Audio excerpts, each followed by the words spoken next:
Decades of bureaucratic and political meddling by the governing administration have undermined and eroded public trust in the system. Let's face it, immigrating to a new place is tough for families, but having to go through a grueling process to stay can make it even more challenging. And it's why advocates are calling for an independent immigration court, one that would be free from the Justice Department. Immigration attorney Steve Maggi is here right now. And Steve, I was stunned by the numbers. 1.6 million people stuck in backlogs. This is the largest ever in the court's 4-decade history. Is the system broke? Oh, the system's been broken for a long time. And thanks for having me, by the way. The numbers are hard to pin down. I've heard anywhere between 1.1 and 1.6, but either way, it's an astronomical number when you take into consideration just how slow the wheels turn. Just to adjudicate one of these cases can take 5 or 6 years, and it's only getting worse. And that's why you've seen from the beginning of the Trump administration and unfortunately into this Biden administration, a push to not let anybody else into the system, meaning not accepting any new petitions to supposedly work on this backlog. I don't see how it's possible to get that 1.6 million down to a manageable number. Steve, is this a system that is broken because Washington wants it to remain broken because then it doesn't have to fix the immigration issue? I think you hit the nail on the head. I think that it's very beneficial to a lot of people that this immigration system not work.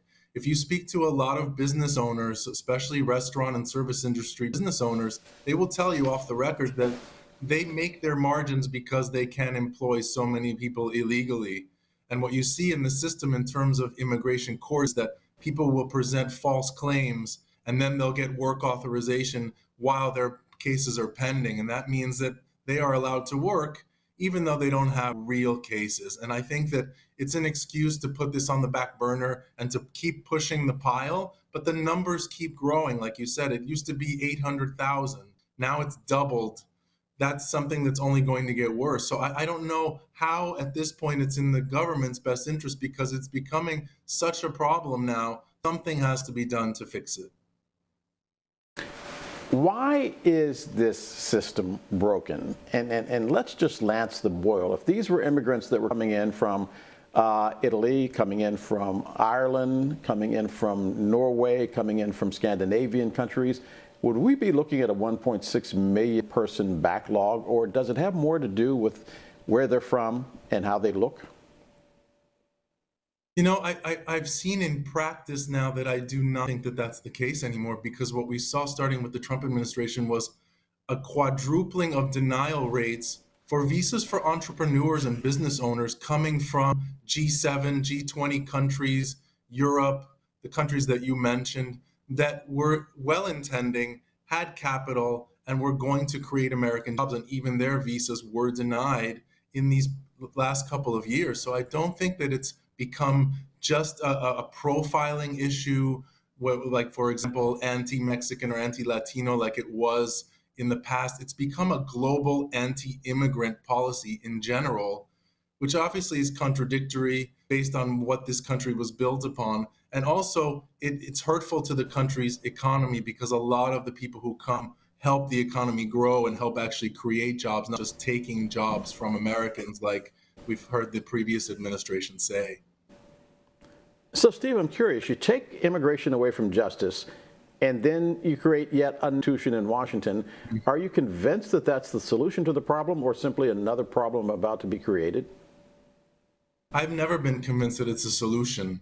I think the problem is that it comes under Department of Justice, and they're essentially run by the Attorney General, whose job is to prosecute people, and in this case, to remove them from the United States. And you know, he has carte blanche, meaning that any decision made by an immigration judge can actually be overturned by the Attorney General, who can issue an opinion and say, I don't agree with this, and I've decided that this person is deportable. So it gives them so much power, and I think that's why advocates are saying we need to move this to another arena. What you don't hear in their discourse is, where is this going to go? Where will it shift? How will you create an entire infrastructure legally to be able to fix this problem and remove this over or absolute control that an attorney general has as a part of Department of Justice, which you have to remember exists to enforce laws, and in this context means to remove people from the United States. That's its sole function.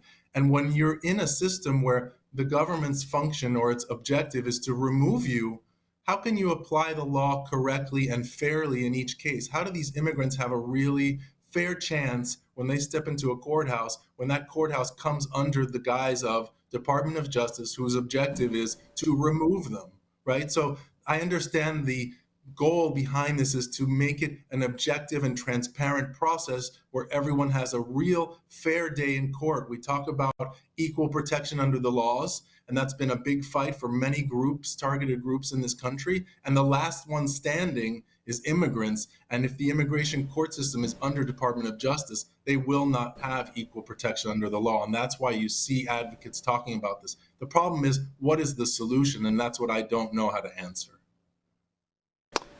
We will continue to stay with this problem. Steve Maggi is an immigration attorney. Steve, as always, thank you very much for being with us.